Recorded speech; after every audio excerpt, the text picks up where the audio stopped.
Good afternoon. We are here today on behalf of really everyone on the campus, but especially the Academic Honor Council, to talk about the newest thing, at least the newest fear and perhaps hope, concern. Who knows how we'll feel emotionally at the end of this presentation. But we're going to be talking about ChatGPT and other forms of AI and the way that they impact the classroom and teaching and grading. Both ethical uses and unethical uses, and just kind of some nuts and bolts, because if you're like me, you probably don't know a whole lot of those nuts and bolts. And so we have some experts here with us today. We have Sarah Vitale from the library and Carl Thelen from IT, who both have been working on this for quite a long period of time. And so you're not here to listen to me. I know you're here to listen to them. So without any further ado, I'm going to introduce them. Please come on up. All right. So hello, I'm Sarah Vitale. I actually have two hats. I work in the library, but I am also an instructor for SEBA. I teach the writing in the discipline course, accounting communication for the accountants. Carl. I'm Carl Thelen with Educational Technology here. I also co-teach the Jan term course, Fencing and Swords in History and Popular Culture. I've been interested in AI for a very long time, for about 40 years. And so this latest iteration and all the waves that it's making are really interesting for me. So we'll just go ahead and get started. And this is a very, very basic introduction of what faculty need to know to at least start to think about what's going on with AI. Our basic agenda today is to talk about what AI is and what it isn't. Also, some of the signs and symptoms that you might notice in your own students' work that might be a sign that it's being used.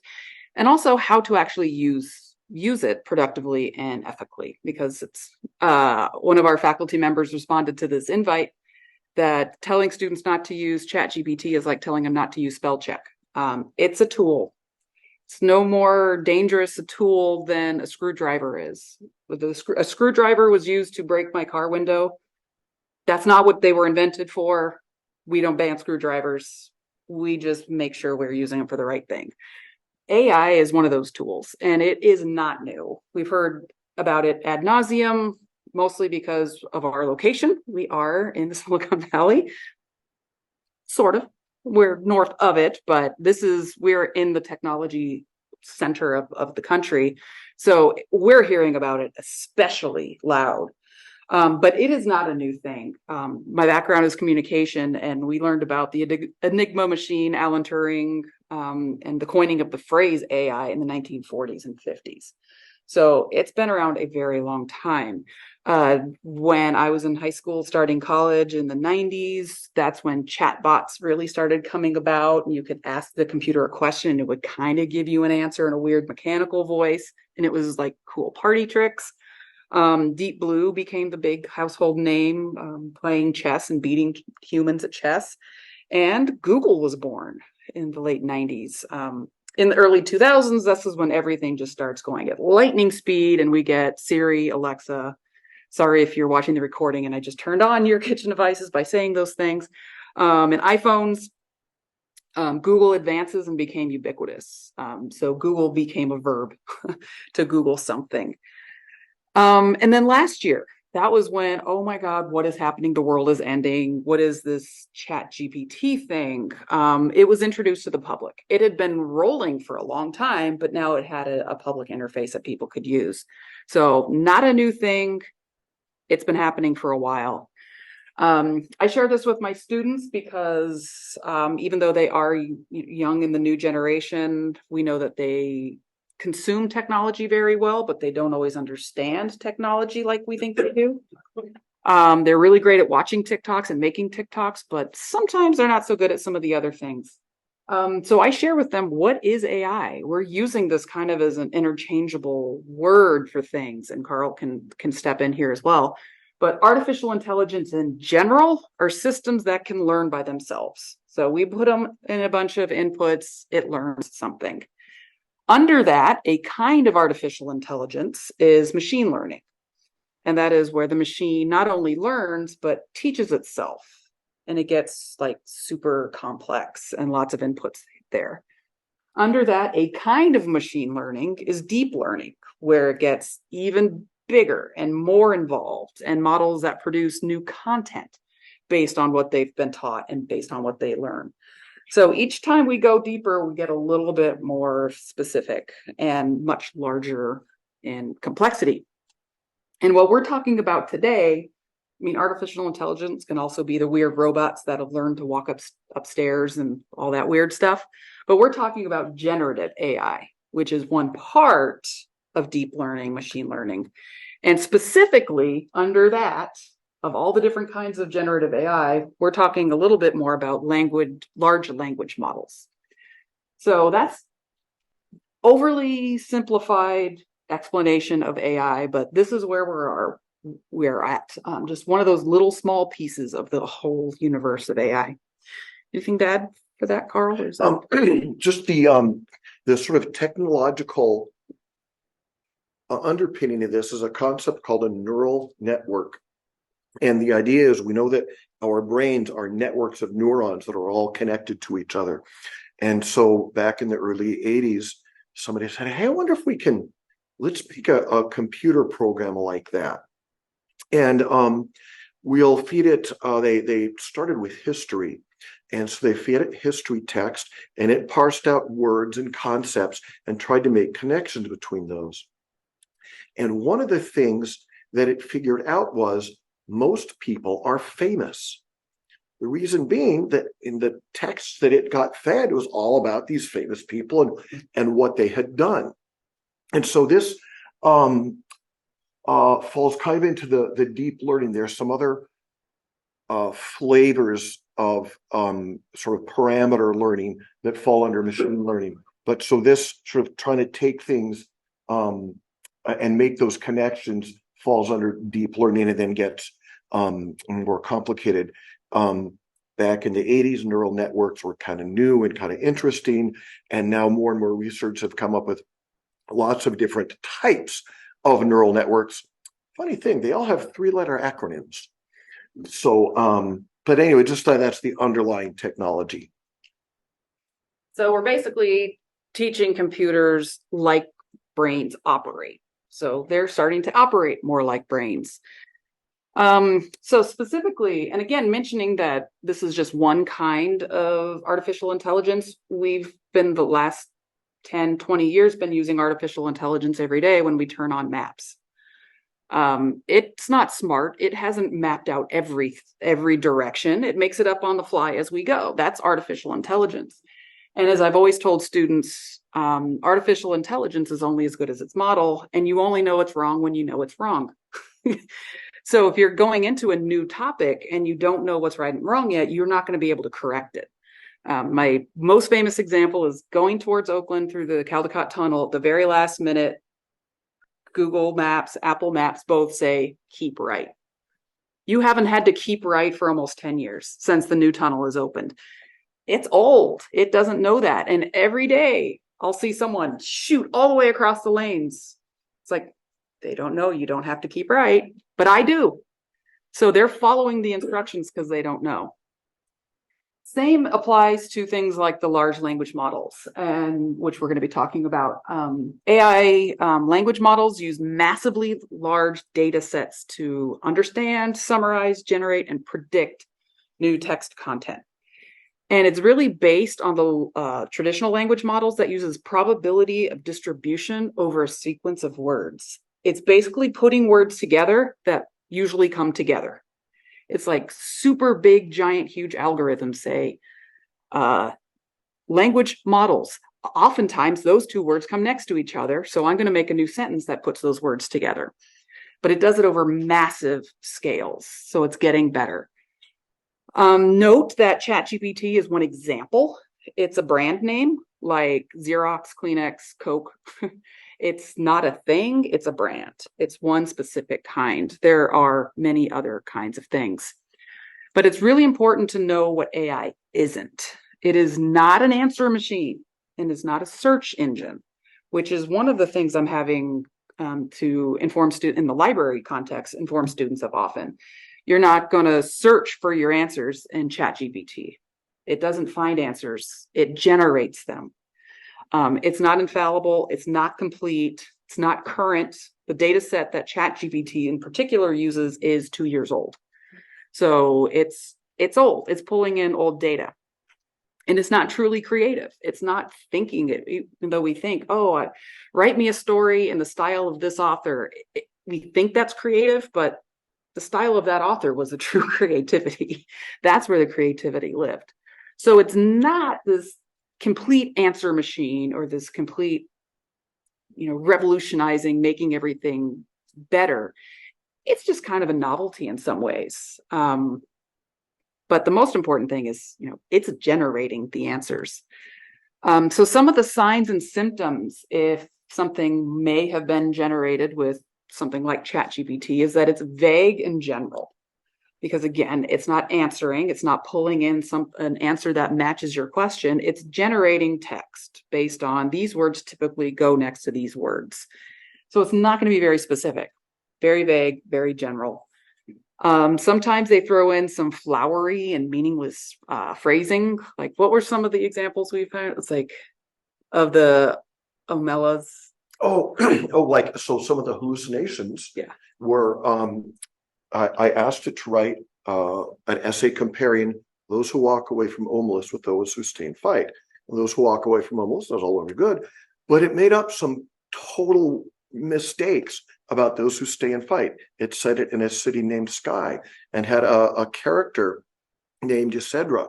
None of those were in this story. And I'll be getting a little more into hallucinations a little later. So it makes up stuff. It'll say things like, in this profound book, like because it's pulling in data sets from things like Amazon and book reviews, and it's pulling in not academic content. It's pulling in all this other stuff. So it's going to be flowery. It's going to make things up. Buzzwords, often out of context, because people have used that word a lot. And again, it's looking for words that have been used a lot in proximity to other words. It's throwing in all that stuff and out of context. Hallucinations, which Carl's going to give you a really good example of in a minute. I had a student who brought some citations that he couldn't find. And I looked them up and I couldn't find them. At first I thought, oh, librarian, I can find these. Oh, wait, I couldn't find them. They didn't exist. They flat out didn't exist. Authors with that last name have written on that topic, but they didn't write that article. There was no such article. It generated it based on this author name usually comes next to these topics. So it flat out hallucinates.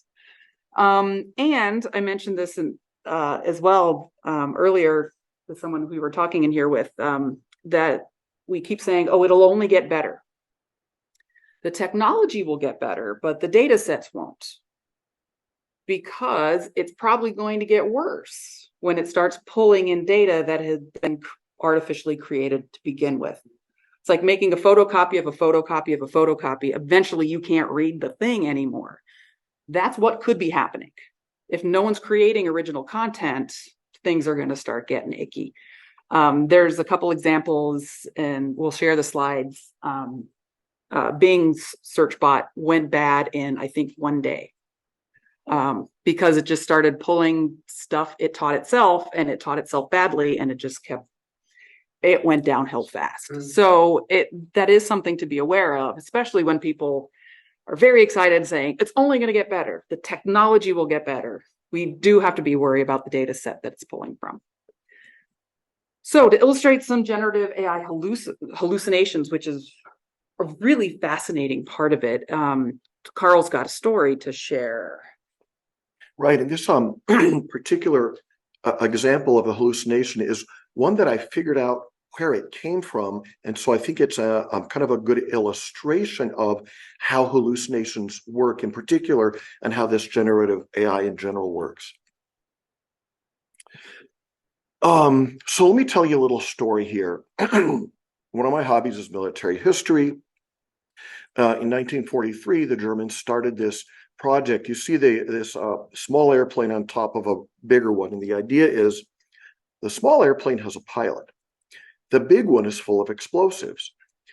The pilot aims the big one towards a target, sets the autopilot, pulls the lever to disconnect, and he gets out of Dodge before he gets killed. And the other airplane goes on and hits the target and blows it up, and everybody's happy.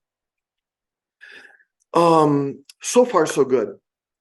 And I had been seeing YouTube videos that were using lots of, like Sarah was talking about, fluffy words and buzzwords and being very vague, and in particular ones where they would be talking about a particular topic, let's say the Japanese Zero Fighter, but the background video was a totally different airplane, an American airplane. What up with that?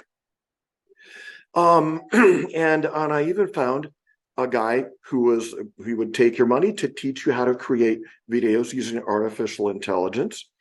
And just yesterday, I even found a video of a guy who is reviewing 5 separate tools whose purpose is you feed it a prompt and it goes to ChatGPT, gets a script, and creates a video for you, including synthesizing a voice and finding background videos. And when I saw that, I'm like, okay, this is what's happening to my World War II videos and why they're not reliable. Okay, so far so good. So now this example I wanted to bring up because the particular hallucination at the bottom here, in 1943, a Mistral sank the French battleship Oran.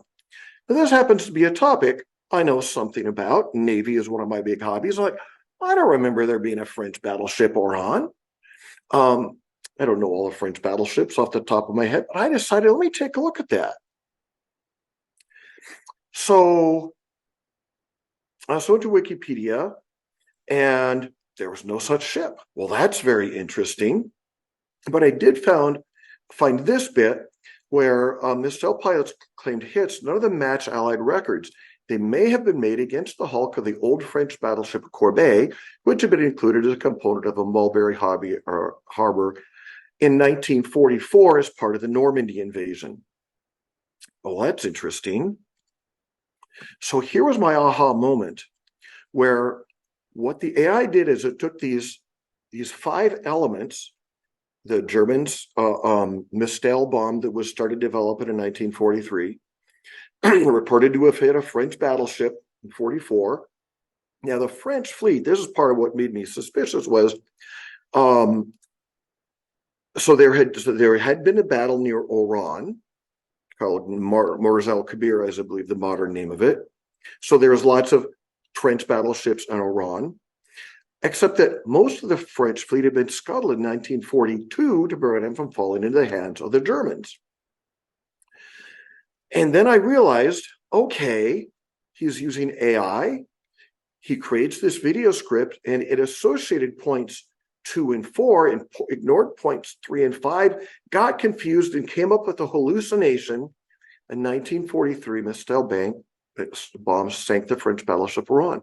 So this is an example of how it's making these connections, which are usually right, but not always. And so is replicating our brains and making these connections. And just like our brains, we don't always get it right. And so as part of this story here is, I posted a comment on YouTube about that, asking about it. And I was expecting other people to comment, me to get emails about it. Nothing happened. A couple days later, I went back and it was removed. It was removed from my history, the whole bit. It was like, oh, this is like an undergrad who got busted copying from ChatGPT, who pulled it. Yeah, so there's this example. There's another tidbit with this particular system here. There's another video. The top one is the fighter plane. The lower one is a bomber. It has 2 engines. It's bigger. And this other video I saw on this topic repeatedly said how the pilot was in the bomber and the fighter would fly off on its own. I'm like, no, you got that backwards.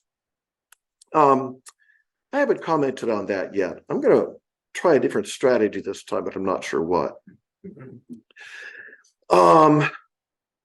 Yeah, so those are some, so that's my illustration of hallucinations. Another topic I want to talk about is ethical uses. Can we roll into that? Great. Right now. Okay. So,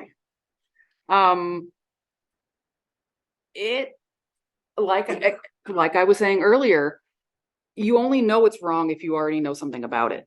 And human brains can reason beyond other things. Another example I've been giving my students is I wanted to go for a hike. I was tired of my usual hikes. I look up a hike, I find a good one, put in my Google Maps directions, and it doesn't give me directions. And I look at it and it's like, oh, the road is closed. I'm hiking. It doesn't matter if the road is closed. I can park a half mile away and walk to the trailhead. It can't do that reasoning. And that's why brains still are better. As much as we like, okay, when it comes to working out a problem, finding possible problems, brains are still better for that. So the reason we're talking about this is because everyone's talking about it. One study found that 30% of college students had used ChatGPT for schoolwork in the 2022-2023 academic year. Another study found that 89% of college students admitted to using ChatGPT for homework. Yes, that is pretty much the same exact question that was asked and vastly different statistics. Kind of wondered if ChatGPT did the questions, but two surveys. One found 30% of students found it, used it. One found 89% of students found it. And then here's a quote from a famous or now infamous article in the Chronicle of Higher Education written by a student that has the very alluring subtitle, "You have no idea how much we're using ChatGPT." So we don't really know. But one of the things that comes from that as educators is, well, this thing is here. What do we do about it? And students are learning that there are some productive and ethical uses. It can be used to generate ideas. It can be used to start from an example, and also good for following up on generated ideas, or at least give you ideas that you can then follow up on. I talked about this with my colleagues all the time in the library, is when we have to write a report, we always go back and look at the last report we wrote and then make the changes we need. We all do that every single day. We're just using a much smaller subset of samples. We're using our own samples that we've created for the last 10 years we've been doing these reports. This is looking at all the samples out there. So it is a good idea to sometimes see those examples. That's not unethical to look at other examples. What is unethical is just to print it out and turn it in as your own. Do you want to add student or is it faculty ethical use? Oh, actually kind of both. And I want to, so just like with plagiarism, one of the big hallmarks of unethical use is taking something and passing it off as your own work. The APA and the MLA both have standards now for here's how you cite something that came out of generative AI. So just briefly in my class, the students do a presentation and a paper on a movie sword fight scene or some sword or something like that. And so what I'm going to do this time I teach the class is say, okay, that's the end product. But how you're going to do it is you're going to start by put your topic into ChatGPT, see what it says. So far, so good. And then you're going to take readings from the class and discussions from the class and things that our guest speakers have said and the movies we've watched. And you're going to bring those into that content and talk about where it's right, where it's wrong, where you have something additional to say, or one of our authors has something additional to say. And you have your own way you're going to do that. Yeah, so that's how you can encourage students to use it other than just write my paper for me. You can encourage them to have ethical uses of it. On the faculty side, you can teach about it as a tool, just like we're doing right now and talking about what it is and what it isn't. The students I've talked to were really surprised when I say, you can use it, it's fine, but it's not a search engine. They're like, but you put in a question and it answers it. Like, doesn't answer it, it generates an answer to it. So teaching about it, what it is and what it isn't. It can inspire you to make new assignments. Again, I teach the accounting communication class. We used to have an assignment about engagement letters. I don't do that assignment anymore. It was formulaic anyway, and now really ChatGPT kind of can do that. So I'm like, well, what am I going to do with that? I'm not going to do that assignment anymore. What assignment am I going to do? It also encourages something that writing instructors, anyone in composition has been saying for years and years and years, and our own core curriculum and our own writing in the discipline and our own writing center have said this: scaffolded assignments with revisions. So watch the writing, watch the communication, watch the projects stage by stage by stage, because that's when you can catch if someone's cheating, just flat out cheating, buying papers online, which has sadly been something that people could do for a long time. When you're creating an assignment that's hard to generalize, you're not going to be able to get generalized answers back. And I know my colleague Julie mentioned even having students on the first day of class write you something, handwrite you something. You start to learn their voice. And we're a small school, we can read our students' papers, we know their voices. And it's really easy to hear someone's voice in their writing. So it really encourages what we've been saying for a long time: we should be doing these scaffolded assignments. And also communicate with your students about your expectations and your needs. I'm going to share you my assignment because my assignment's very social science-y based, where, go out, find an answer, talk about it. That's not going to be the answer for seminar, or maybe some other classes where we don't want you to go out and get someone else's idea and expound on it. I want your idea. Communicate that with your students. Why am I having you write this assignment? Because I want to hear you tell me that. I don't care if it's the right or wrong answer. I want your thoughts about it. I found my students really respond well when I give them the context of what my assessment is. I know this is easy to do, but I want to see that you can do it. Having that communication, that expectation, or saying, if you use it, cite it. Here, all the citation styles have this way to cite. Maybe it is just my communication background. Maybe I'm kind of just, think well of students, but I think that communication does go a long way. And our fears of unethical use often go back to a reason. It's not the tool that's the problem, it's the behavior that's the problem. If they're using it to cheat, why are they cheating? Let's find out what's going on there. Did they not understand it? Do they need more help? Are they too busy? Are they overwhelmed? Do they think no one will care? What is the reason for the behavior? And then you can address the tool. So to illustrate some generative AI in the classroom is one of the assignments I actually did today in class. And new 50-minute classes, we didn't get to all of it, but I will show you what we started. So again, I got to wear my dual librarian hat for this class, and they're learning how to write informative things for the business world, where we often have a very simple question with a very complex answer. So what I had them do, and I broke them into teams, and I asked them all the same question: why are California gas prices so dang high? Very simple question. And often I get the first answer anyone ever says is taxes. There's more complex answers to that. So I asked them, what's your guess? Why are California gas prices so high? And then go Google it. Don't use library sources. Just take a few minutes, go Google it. And they did. And they came up with some answers. So one found the stockpile of oil reserves has dropped 1/8 in the last year. It's dropped 17 million barrels in August alone.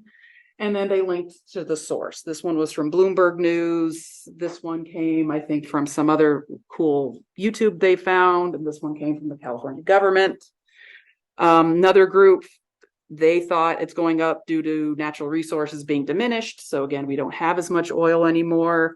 They found something from the Los Angeles Times with a quote from people in automotive clubs.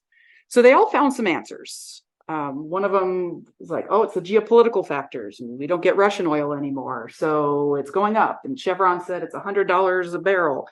They found all this stuff. That's what we did today. Monday, they kind of know the punchline, but Monday is exercise 2, when we dive deeper. And I asked ChatGPT, why are California gas prices so high? It came up with exceptionally good answers, but also incredibly vague answers. And it warned them right up top as my last knowledge update in September 2021. Whole lot's changed in the world of petroleum products in the last 2 years. So that alone should be a warning to students. I like that ChatGPT is now saying that in a lot of its outputs. So what I'm asking them to do on Monday is to enhance this output with some actual meat. Look at it. What questions does it raise? The actual output is number one reason was taxes, which was funny because as we start to really look at it, that's not the number one reason. But it says California has some of the highest gas taxes in the nation. Why not the question? Is that true? Can we go find what some examples of other taxes are? California, it's about 50 cents a gallon. Texas is 25 cents a gallon. So it's only a little bit, 1/4 more than Texas. Why are we pay $3 more? Can we compare it to other states? Do some research on that.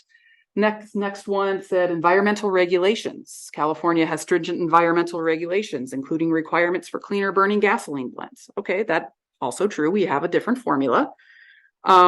Is there information about how much money this is actually generating? If it's so expensive, but so clean, why doesn't everybody have clean gas?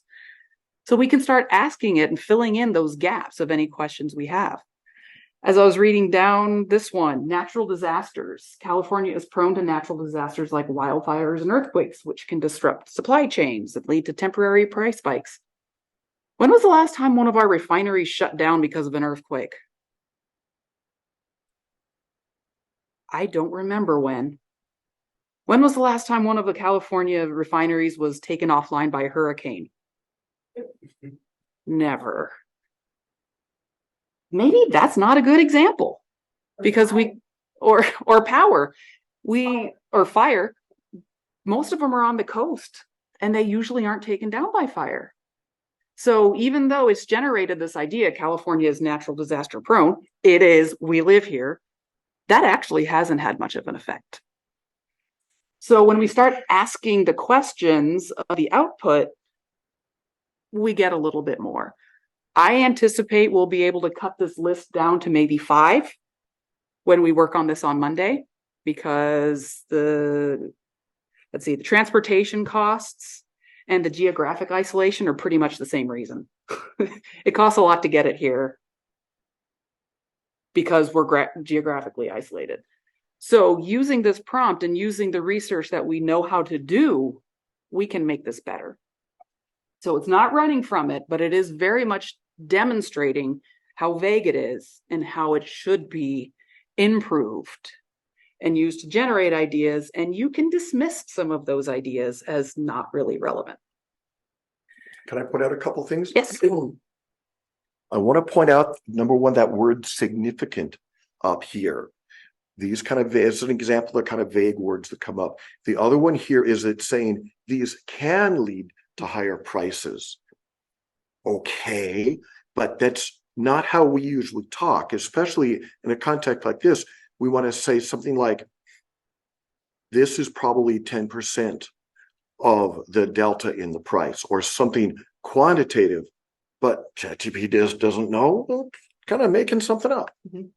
That's a really good point about the flowery language and the vagueness and the can. Well, yeah, a squirrel crossing the road could change, the weather pattern, but did it?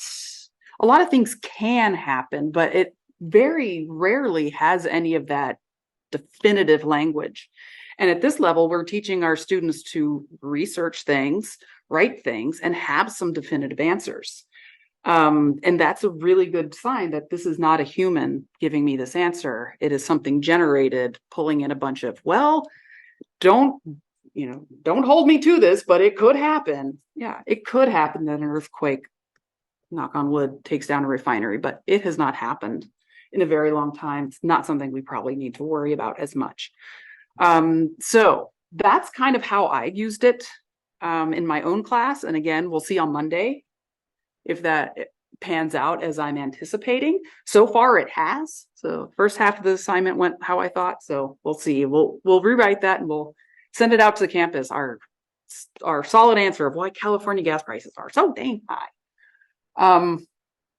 We'll share the examples with you, but I have it there just in case you need to or want to go back and see it. Another recommended resource, this was recommended by Megan Sweeney of the writing department, formerly composition, now writing studies. And it is a book called Text Gen Ed, Teaching with Text Generating Technologies. It's an open access textbook. Yay, we do love the open access textbooks. And it features 34 other undergraduate level assignments. So I should contact them and see if I can get my assignment in there because I think it's a pretty good one. And so you can see this example, and again, we'll send this out to you, other examples of how people have used it and hopefully talked about the ethical issues of it. Of course, the government has to have a say. The artificial intelligence and the future of teaching and learning from the Department of Education. So a lot of big people, this was published in May 2023, so very new. And it recognizes AI as a rapidly advancing set of technologies that can enable new forms of interaction between students and educators. So it's not saying it's terrible, beware. It's like, well, what can it do? No putting the genie back in the bottle. And just today, the Chronicle of Higher Education reminded me of this article. You've checked out the new AI tools. Now what?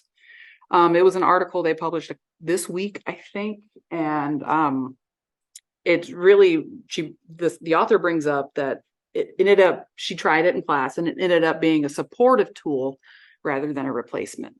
And again, that communication with students, it's a tool, but it doesn't change the fact that you have to do some stuff with it too. So anything to add, Carl? Any final thoughts? One of the minor experiments I ran, one of the movies we teach in my class is The Princess Bride. And one of the things I've become aware of is there are browser plugins that when you're taking a test online, it will read the text on the screen and generate an answer for you. It'll actually insert a button within the quiz on your screen to click automatically answer this question. The professors who have experimented with this will generally give you a C or a B type of grade. Anyway, so I said, well, let me flip it around. I said, ChatGPT, make me 15 multiple choice questions about The Princess Bride and make them ones that are difficult for a generative AI, for AI to figure out. And so I thought about it and had 15 questions, most of which were pretty usable. And at the end, and it said, so here are your 15 questions. I hope I have made them easy for AI to figure out.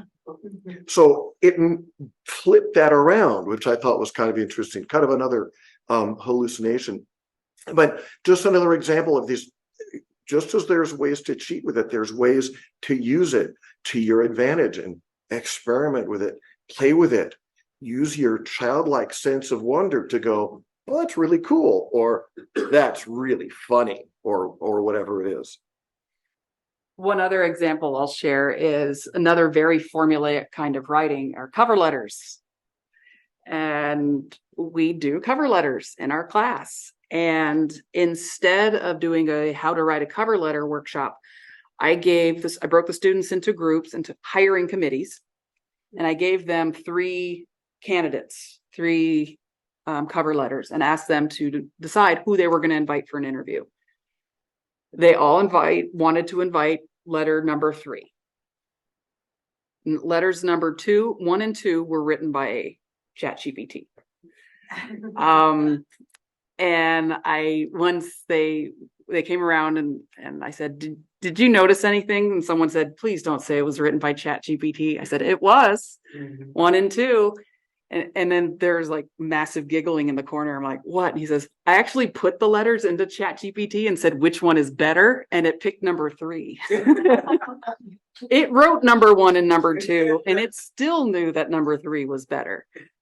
because number 3 had the specifics and it answered the specific things for the prompt. So that's when it launched us into, okay, so how do you write a cover letter? Yes, they're formulaic, but here are individual things you have to do to make yours stand out. So it's the same thing as ChatGPT was smart enough to know it did a bad job and it would not have gotten hired. So it's the bottom line is it's a tool, and it's one of the tools that you can choose to use, choose not to use, but it's going to be a tool forever, and it's going to be a tool that's around, and if that communication with your students about it and being aware of it. The tool isn't the problem, the behavior is the problem. And if they're cheating, if they're using a button just to cheat, that's a problem. And we need to talk to them why, and it needs to not be okay. But we need to be very clear saying, you can't do that, and here's why. You need to learn this, or you need to learn ethics or whatever. Having that open dialogue of just rather than just saying, no, don't do it. This is why you should not do that thing. And there's a lot better response to that.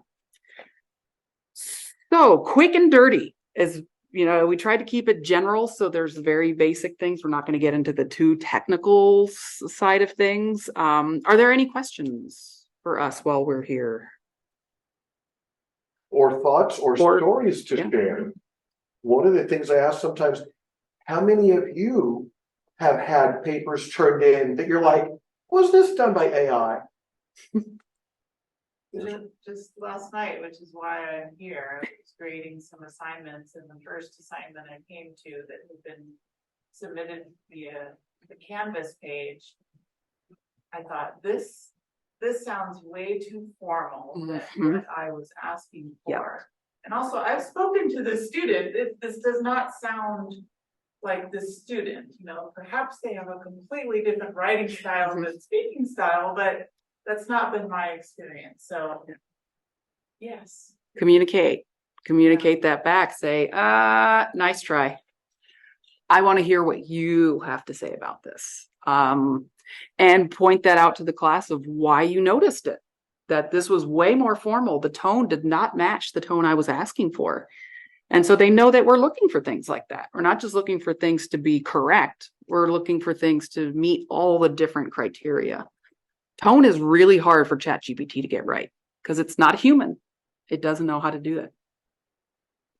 Any other ones? I saw your hand. Yeah. Yeah, I have all of those things. I have an example, a question, and a thank you. I guess I'll start with the thank you. I just want to say that this, I found this presentation to be really comforting, and the tool analogy was great and really helpful to me in thinking about ChatGPT. So I just want to thank you both for that, and for this really great presentation. I haven't used my my assignment that involves ChatGPT yet, but I'll let you know how it goes. I'm teaching a seminar, and I actually, over the summer when I was doing campus training with Carl, he showed us these ChatGPT generated seminar papers. And so I'm gonna have the students use the post outlining technique from FLAC and post outline the essay, the short essay on the ones who walk away from home loss. It has all of those hallmarks. It's got really vague assertions. It's got flowery language. It's got a formal tone. Every paragraph is exactly 2 sentences long. So we'll see what happens when I have them post outline it, and we'll have a talk about what the collegiate seminar writing rubric says and how this compares to it. I've already had a talk with my seminar class about ChatGPT and said, if you think of it the way you would think of collaborating with another human being, you already know what the ethical uses and the unethical uses are, right? Like, you already know that if you were to ask your roommate to write your paper for you and you were going to turn it in and pretend it was your own, you already know that's unethical. Yeah. You shouldn't do that with ChatGPT either. So we've already had that discussion about how they already know where the boundary is. That's actually a good point, and I'll repeat it. So just in case the microphone didn't pick up what you said. Yeah. But looking at AI and why things like APA style, MLA style are requiring you to cite it because it is someone else's thing. It's a computer, but a computer is a someone else. So yes, we know the answer. You can't have someone else write your paper for you. We know that answer is not, that's not ethical. You can't do that. So you can't have a computer write something for you and then turn it in and put your name on it. So we already know what is right and wrong here. And if you gotta, lie to someone and say, oh no, I didn't use it, then you know you're wrong. And finding out why they might be doing that is important. And I love the idea. Obviously, I did that with the cover letters of taking something that has been generated and having students go back and look at it and critique it. Because they're good critiquers too. They know good stuff when they read it. And yeah, using the post outlining technique that the Writing Center has really helps students understand and see, okay, that's not a good way to use that. That word isn't that great. I wouldn't have said that way. I have questions about this. It gives them some of that power back, and that they as an audience are very important. And they have really important things to notice when they have an audience. Okay, and you had a question too? Oh, sorry, I interrupted you because I wanted to make sure that we captured that. No, I was just going to say there was another suggestion of Carl's that I'm incorporating this year too, which is to have the seminar students cite each other. They're going to be required to cite something that happened in class in person. I love that, citing each other and acknowledging classmates. It wasn't until I got to grad school that I had a professor refer to my classmates as colleagues. I'm like, that is so powerful. They're not just my classmates, they're my colleagues. And to drop their names when they say something good, and to say, oh yeah, I really liked that point that person made. So yeah, ChatGPT's not in the classroom. They don't know those things. Yeah. I missed the beginning of your presentation. And so maybe this was addressed, or this, I'm looking through St. Mary's academic honor code right now. Is there anything specific about AI in that? Is there anything specific about AI in the academic honor code? Well, the academic honor code has endless examples of things that are all violations of academic integrity. There are some that point towards things like AI, but no, there's no mention of ChatGPT in the honor code. That said, this is only moving from, an orange from North Africa to an orange from Florida, right? Like it's the same pattern of, are you claiming as your own work the work that was produced by someone else? It's not an honor code violation if you turn it in and say ChatGPT wrote this. It's a 0. But it's not a violation of your integrity. You're being honest about it, and that's at the same time, whether it's your roommate or a book in the library, if anybody reads those anymore, right? Or something on the internet, and if they turn it in and say I wrote this, then it's the same dynamic. Yeah. So it's just a tool for the same behavior, and I often notice that if students aren't willing to admit that they did a thing, it's because they know they probably shouldn't have. Yeah, cite your source. And if you're nervous to have ChatGPT be a source, then maybe don't use that source. Yeah. Can I have one or both of you comment on Turnitin? There's this AI detector that exists. That there's a little box there. Can you tell us a little bit about what you would say about that? The short form is AI does not do a good job of detecting other AI. The longer form is so Turnitin added this in I think April 6th, and sometimes it works, sometimes it doesn't. But broadly speaking, when people are experimenting with it, it doesn't work very well. It gets lots of false positives, lots of false negatives, and colleges and universities are starting to turn it off. And in the classes that I was giving about St. Mary's, about Canvas for assignments, my suggestion was here it is, but be very suspicious of it.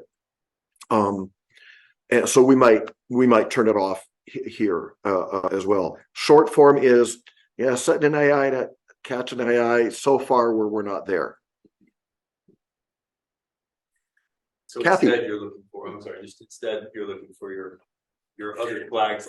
Yeah. That are human caught flags. Right. And the other thing is that you talked about if they copy and paste from ChatGPT and cite it, it's not an honor code violation, but it's still a 0, right? Same thing is if all you can say about those who walk away from homeless is all fluffy and vague and stuff, well, okay, that's your original work, but it's not very good. So that's, I think, my sort of other advice there. Kathy. So if you're a professor who's assigned something, or if you're on the honor council, either case, trying to decide whether something was written by a person or by AI, what would make you confident enough in your assessment? Like, I know in the past when we were talking about hiring someone in Africa to write a paper for you or something, I remember a faculty member saying that when the students turn in the assignment, then the faculty member says, please write a 1-paragraph summary of your paper to make sure that they have actually read the paper they're turning in. But here, would it make sense to get a sample of their real writing in class? Or what would be a way to know one way or the other? Right. So the question was, how can you tell with confidence whether something was written by AI or not? And the example was made by, if you have, you sign up to one of these services, somebody in Africa writes your paper and you turn that in.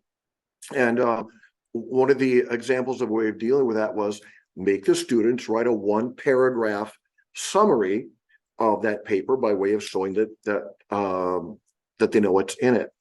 And so the short form is there aren't easy answers.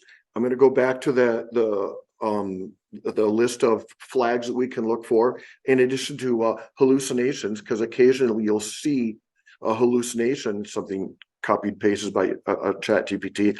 Also, sometimes ChatGPT will give itself away. Yeah, these. Sometimes somewhere in the body of the text, it'll mention that this was written by ChatGPT, or in the example Sarah had where it says my data up to 2021, or a complete hallucination like the Mistel bomber and the battleship Orion. So those are kind of dead giveaways. But yeah, so this is number one. You suggested have the students on the first day of class turn in a writing sample. There's another good way to do that. It's something they do in class, and you can right away get a sense for their voice, how they write.